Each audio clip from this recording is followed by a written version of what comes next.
के बाद हाँ ब्रैकेट से पहले x लिखेंगे, सब में x लिख देंगे, लिख दिया है। उसके बाद हम क्या करेंगे, अंदर में y में से y को घटा देंगे अंदर में, किसी को पहले बाद में आप लिख सकते हैं, कोई दिक्कत नहीं है। चलिए इस x को 1 दीजिए, इस x को 2 दीजिए, इस x को 3 दीजिए, मतलब 3 x है, 1 2 3 इस तरीके से दे देंगे। तो मेरा 1 2 3 इस तरीके से हुआ। देखिए 1 है, 1 के बाद क्या हो जाएगा, 2 हो जाएगा, 2 के बाद 3 होगा, मतलब x1 into y2 minus y3 हो गया। यहाँ x2 है, हम क्या करेंगे, 2 के बाद क्या होता है 3, उसके बाद 1, फिर वापस लौट जाएंगे यहाँ पे जहां से स्टार्टिंग हुआ था। x3 के बाद पुनः लौटेंगे 1, 1 के बाद 2, मेरा फॉर्मूला रेडी हो गया। हेलो एवरीवन, कैप्सूल कोर्स के एक नए एपिसोड में फिर से आप लोग का स्वागत है। आज मैं आप लोग को कोऑर्डिनेट ज्योमेट्री का अगला पार्ट बताने वाला हूं। ये भी बिहार बोर्ड के लिए बहुत ज्यादा इंपॉर्टेंट है, चाहे सब्जेक्टिव हो या ऑब्जेक्टिव, दोनों में क्वेश्चन पूछा जाता है, इसीलिए इस क्वेश्चन को भी पढ़ने की जरूरत है। इसमें कोऑर्डिनेट दिया हुआ रहेगा, तो इसका हम क्या करेंगे, क्षेत्रफल निकालेंगे, तो इसमें फॉर्मूला भी यूज करना पड़ेगा। तो फॉर्मूला को आपको रट्टा मारने की कोई आवश्यकता नहीं है, आपको ट्रिक बताएंगे कि फॉर्मूला किस तरीके से आप लिख सकते हैं बिना याद किए हुए। आपको फॉर्मूला याद नहीं रहता तो याद करना भी नहीं है, बिना याद किए हुए आपको फॉर्मूला लिखने का ट्रिक बता रहे हैं। तो चलिए तो वीडियो को शुरू करते हैं, देखते हैं कि किस तरीके से इस फॉर्मूला को हम लिखेंगे बिना याद किए हुए, और उस फॉर्मूला के हेल्प से हम क्वेश्चन को सॉल्यूशन करेंगे। और आने वाले वक्त में आपको इसी क्वेश्चन को बिना फॉर्मूला से बताया जाएगा, ट्रिक के माध्यम से, कोई फॉर्मूला यूज नहीं करना है, बिना फॉर्मूला से इस क्वेश्चन को हल करेंगे ऑब्जेक्टिव में। चलिए तो पहले हम सब्जेक्टिव को देख लेते हैं कि किस तरीके से हम बनाएंगे। जो फॉर्मूला याद नहीं रहता है, आप क्या कीजिए, आप सबसे पहले ये ध्यान देना है, हम आपको साथ साथ फार्मूला का ट्रिक भी बताएंगे और क्वेश्चन भी हल करते जाते हैं। चलिए यहाँ पे क्या करेंगे, हम सबसे पहले एक त्रिभुज बना लेते हैं, जो यहाँ पे कर रहा है उस त्रिभुज का क्षेत्रफल निकालने के लिए हम त्रिभुज बनाएंगे। यहाँ पे a लिख देते हैं, यहाँ पे b लिखते हैं और यहाँ पे c लिख देते हैं। और यहाँ पे हम जो a लिखा हुआ, b लिखा हुआ, c लिखा हुआ, कोऑर्डिनेट जो दिया हुआ है, तो यहाँ पे हम क्या करेंगे, a का कोऑर्डिनेट है 2,3 दिया हुआ है, b का कोऑर्डिनेट है -1,0 है, और c का कोऑर्डिनेट है 2,-4। साथ आपको फॉर्मूला का ट्रिक भी बताएंगे कि आपको फॉर्मूला अब रटने की आवश्यकता नहीं है। अगर इस चैनल पे आप आए हैं तो आपको ज्यादा रटने की आवश्यकता नहीं होगा, आपको ट्रिक भी साथ साथ बताया जाएगा। चलिए यहाँ पे ये हो गया, लिख दिया। अब इसको हम क्या करते हैं, x1, x2, x3 इस तरीके से लिख देते हैं। यहाँ पे जो दिया है पहला नंबर क्वेश्चन का सोल्यूशन कर रहे हैं। देखिए यहाँ पे ये हो गया x1, यहाँ पे लिखते जाते हैं, x1 बराबर 2, x2 बराबर ये अगला कोऑर्डिनेट का, तो क्या हो जाएगा -1 लिख देंगे, और x3 बराबर क्या हो जाएगा 2 हो जाएगा। और बगल में हम लिख लेते हैं y1 बराबर ये वाला हो जाएगा 3 हो जाएगा, y2 बराबर क्या हो जाएगा 0, और y3 बराबर क्या हो जाएगा -4 हो जाएगा। तो हम किसका क्षेत्रफल निकालेंगे, त्रिभुज ABC का क्षेत्रफल। यहाँ लिख देते हैं त्रिभुज ABC का क्षेत्रफल बराबर 1/2 बड़ी ब्रैकेट। अब ट्रिक देखिए, ट्रिक हम लागू कर रहे हैं यहाँ पे। सबसे पहले आप क्या कीजिए, यहाँ 3 बॉक्स मतलब स्मॉल ब्रैकेट लिख दीजिए, और यहाँ प्लस लिख दीजिए, स्मॉल ब्रैकेट लिख देना। इस तरीके से आप स्मॉल ब्रैकेट आप क्या कीजिए, यहाँ पे लिख दीजिए। देखिए हो गया, लिख दिए। और ब्रैकेट से पहले आप कीजिए सब में x लिख दीजिए, यहाँ भी ब्रैकेट से पहले x लिखना है, यहाँ भी ब्रैकेट से पहले x लिख देना। और इस पहला वाला ब्रैकेट को 1 दीजिए, दूसरा वाला ब्रैकेट को 2 दीजिए, और तीसरा वाला ब्रैकेट को 3 दीजिए, मतलब 123। मतलब पहला ब्रैकेट से पहले जो है x को, पहला वाला ब्रैकेट को x को x1, x2, x3 इस तरीके से लिख देंगे। और अंदर में क्या करेंगे, बीच में माइनस रहेगा, बीच में क्या रहेगा माइनस रहेगा। तो मतलब कहने का मतलब ये हुआ, y में से y को घटा देंगे अंदर में, ये y में से y को क्या किए हम घटा दिए। देखिए फार्मूला रेडी हो रहा है। अब देखिए यहाँ पे 1 है, 100 हम क्या बोले 123, मतलब 1 2 3, तो एक यहाँ पे 1 है, 1 के बाद क्या होता है 2 होता है, अब 2 के बाद 3 होता है, मतलब एक घर पूरा हो गया, कंप्लीट हो गया। दूसरा 2 के बाद कितना होगा 3 होगा, 3 से आगे यहाँ पे नहीं है, 3 के बाद फिर क्या हो जाएगा 1 हो जाएगा, तो y1 आ गया। x3, 3 के बाद क्या होगा 1, फिर पुनः 1 से शुरू हो जाएगा, 1 यहाँ पे हो जाएगा 2। मेरा फार्मूला हो गया रेडी।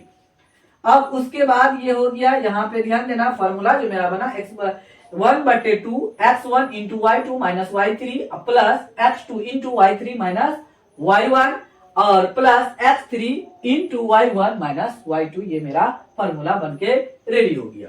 मतलब x1 का मान कितना है यहाँ पे एक, यहाँ पे 2 है, 2 लिख देंगे। y2 का मान कितना है यहाँ पे, y2 का मान है 0, यहाँ पे मध्यम ब्रैकेट ले लेते हैं क्योंकि y3 माइनस में है। y2 का मान कितना है 0 और माइनस, और y3 का मान कितना है -4। देख के लिखना है, नहीं तो गलती हो जाएगा, दूसरा कोऑर्डिनेट लिखा जाएगा तो आंसर नहीं आएगा, मतलब आंसर गलत आ जाएगा।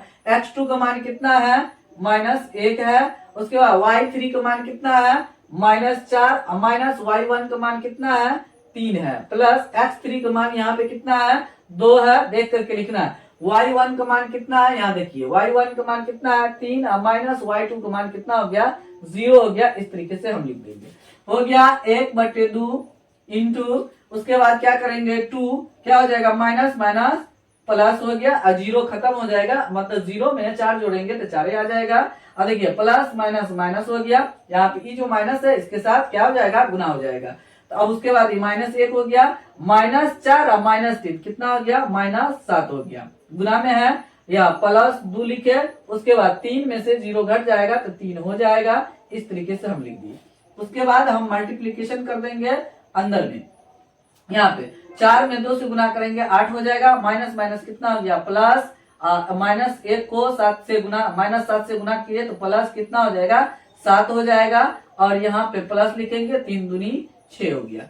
हो गया, इस तरीके से कर दिए 1/2 और सबको जोड़िए और गुना कर दीजिए, कितना हो जाएगा 8 7 15, 15 6 कितना हो गया 21 हो गया, 6 5 11 21 हो जाएगा। तो ये मेरा हो गया 21/2। या क्षेत्रफल निकाल रहे हैं हम लिखेंगे वर्ग इकाई, इकाई इस तरीके से हम लिख देंगे। क्षेत्रफल जो दिया हुआ है तो क्षेत्रफल को हम वर्ग इकाई लिखेंगे। इस तरीके से मेरा ये आंसर आ गया। पहला नंबर क्वेश्चन इजी से हल हो गया, बहुत आसान तरीके से हल हो गया। देखिए इसी तरीके से आप क्वेश्चन को फॉर्मूला को लिखेंगे, फॉर्मूला लिखने के बाद वैल्यू को पुट करने के बाद इसको सॉल्यूशन करेंगे। आपको अच्छे तरीके से ये क्वेश्चन समझ में आ गया होगा अगर आप ध्यान से देख रहे हैं तो आपको घबराने की आवश्यकता नहीं है। फॉर्मूला भी आपको ट्रिक बताया जाएगा इस चैनल के माध्यम से, जहां पे जो फॉर्मूला आएगा आपको याद रखने में दिक्कत होता है, आपको बिना याद रखना नहीं है, बिना याद किए हुए फॉर्मूला को इजी तरीके से आपको बताया जाएगा। कि चलिए तो पहला नंबर क्वेश्चन इजी से सॉल्यूशन हो गया। तो फिर से हम पुनः फॉर्मूला लिखेंगे। अगर आपको फॉर्मूला समझ में नहीं आया तो फिर पुनः हम क्या करेंगे, फॉर्मूला को लिख करके आपको दिखाते हैं कि किस तरीके से बिना याद किए हुए इजी से लिख सकते हैं। 1-2 बार प्रैक्टिस करेंगे तो इजी से लिखा जाएगा।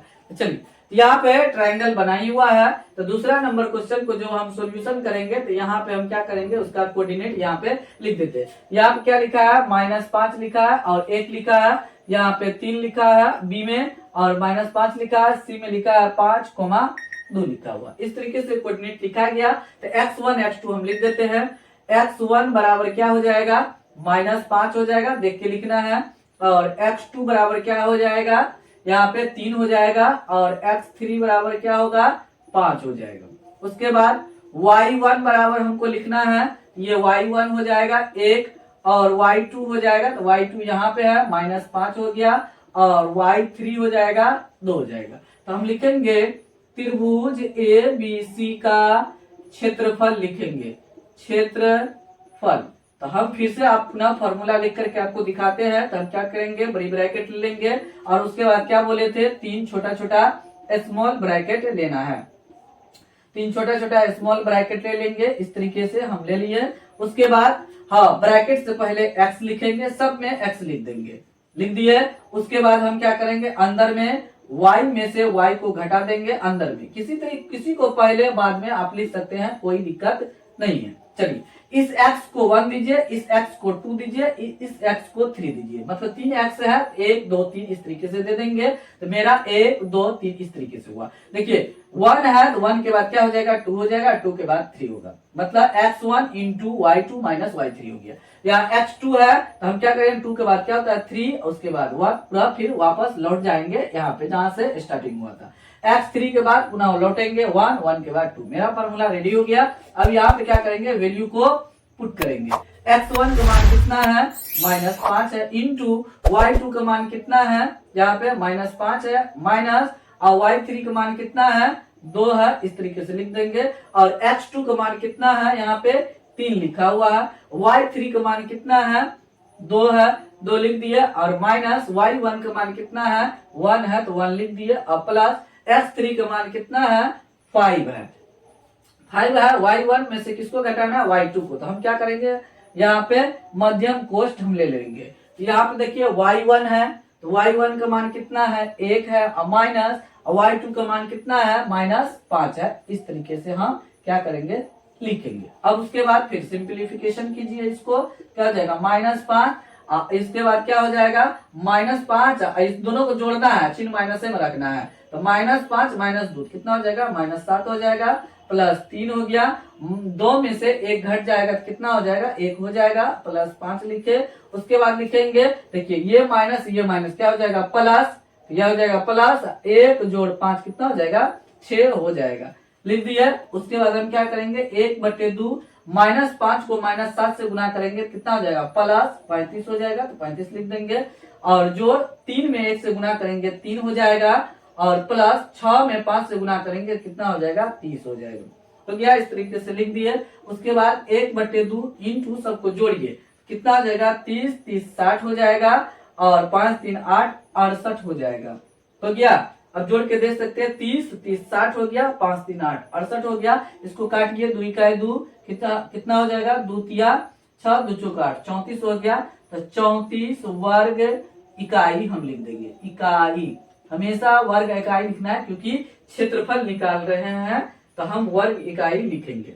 चलिए बहुत इजी से आपको दोनों क्वेश्चन समझ में आ गया होगा, और इसका सब फॉर्मूला भी आपको पता चल गया होगा कि बिना रटे हुए किस तरीके से हम लिखेंगे, उसका लॉजिक लगाएंगे, लॉजिक लगा करके उसको याद रखेंगे। आपको रट्टा मारने की कोई आवश्यकता नहीं होगी। रट्टा मारेंगे तो A1 to S1 into X2 इस तरीके से है तो बहुत ज्यादा डिफिकल्ट होगा आपको रटने में, तो इसीलिए आप थोड़ा दिमाग लगाइए, दिमाग लगा लीजिएगा तो आपको जिंदगी भर फॉर्मूला याद रहेगा, आपको रटने की आवश्यकता नहीं पड़ेगा। कहने का मतलब ये हुआ कि जितना भी फार्मूला है आपको रटने की आवश्यकता नहीं है, थोड़ा सा आप दिमाग लगाते हैं फार्मूला इजी से याद रख सकते हैं। अगर आपको ये वीडियो अच्छा लगा आप चैनल को सब्सक्राइब कीजिए, बेल आइकन को प्रेस करके ऑल नोटिफिकेशन को ऑन कर दीजिए ताकि आपको लेटेस्ट वीडियो को नोटिफिकेशन समय समय पर मिलते रहे। और साथ ही वीडियो को जरूर लाइक कीजिए और अपने दोस्तों के साथ शेयर कीजिए। अगर आपके पास कोई प्रॉब्लम समस्या हो, समझ में नहीं आ रहा है कोई टॉपिक, तो आप इस चैनल के माध्यम से जरूर कमेंट बॉक्स में कमेंट कीजिए। उस टॉपिक पे वीडियो बना करके आपको इजी से इजी तरीका से समझाया जाएगा। चलिए तो वीडियो को यहीं समाप्त करते हैं, मिलते हैं अगले वीडियो में कुछ नया टॉपिक लेकर के, जो बिहार बोर्ड के लिए वही वायरल क्वेश्चन होगा वही आपको बताया जाएगा इस चैनल के माध्यम से, और वही चैप्टर बाय चैप्टर और टाइप बाय टाइप वही उसी टाइप का क्वेश्चन आपको बताया जा रहा है इस चैनल के माध्यम से, जो बिहार बोर्ड के लिए इम्पोर्टेंट है और वायरल क्वेश्चन है। तो इसी टाइप का क्वेश्चन आपको पढ़ने की आवश्यकता है। तब तक आप लोग इस चैनल को देखते रहिए, हंसते रहिए, मुस्कुराते रहिए, बोर्ड एग्जाम की तैयारी करते रहिए और एंजॉय लेते रहिए। Thanks for watching this video.